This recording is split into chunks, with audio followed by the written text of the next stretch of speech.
Hi, I'm Dave Epstein. This is Growing Wisdom, and this great Tropicanna canna in my hand with all its wonderful colors. On today's segment, we're going to talk about how to create award-winning containers with these guys as the centerpiece. The Tropicannas come in three great colors: Tropicanna Original, Tropicanna Gold, and Tropicanna Black. We're going to work with Tropicanna Gold and Tropicanna Original today.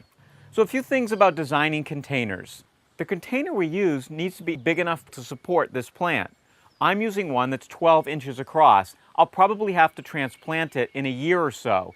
If you don't want to have to transplant or divide the cannas as often, use a container that's at least 18 inches in diameter. The other important aspect is that the container has some height. Our container is 18 inches high. I put some buckwheat hulls at the bottom of the container, then I put some burlap on top of the buckwheat hulls, then I fill that with the soil. This allows me to use less soil and makes the container a little bit lighter. Once you've got the container set up with some soil, you're ready to plant. I'm going to start with the Tropicanna Gold. And the way I'm going to design this container is with foliage to create color. We're not going to use any flowers. Our plants have purple foliage and have lime foliage.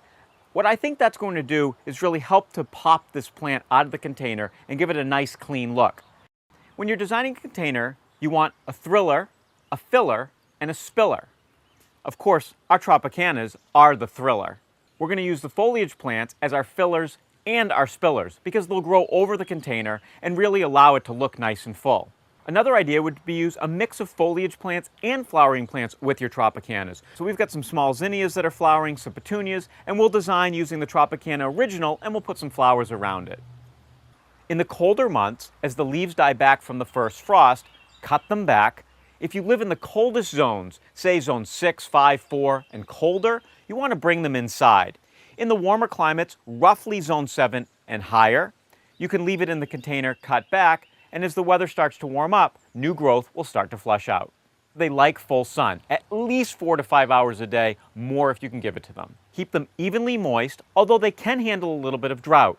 If the plants get really dry, the foliage may start to lose some of its vibrant color. If that happens, cut it back, water it, give it a little fertilizer, and it'll flush out some great new growth. If you're wondering how big these guys are going to get, in really ideal conditions, 3 to 4 feet high. So if you feed them, water them, and you have a great warm summer, they're going to get pretty big. Just remember that wherever you place them. Come back every week for all of our tips, hints, and helps here at Growing Wisdom.